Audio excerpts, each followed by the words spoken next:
To replace batteries in Telus or Fibe remote, switch the remote upside down and push the cover with your thumbs.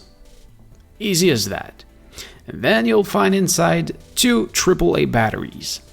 Note that the negative side must go on the spring. If you don't have AAA batteries, you can order it from the link in the description.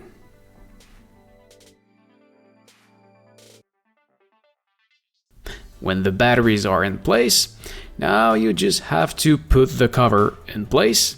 You can test if the batteries are in good position by clicking on a button, and you should see a light turn on like that.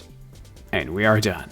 So this is it. Thank you for watching. I hope it helps. If yes, please make a thumbs up. If you have any question, please ask in the comment below.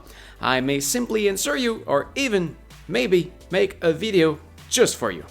So don't forget to subscribe, and what you do see back there is from my main channel, so please come take a look at this right there. Thank you for watching again. See ya!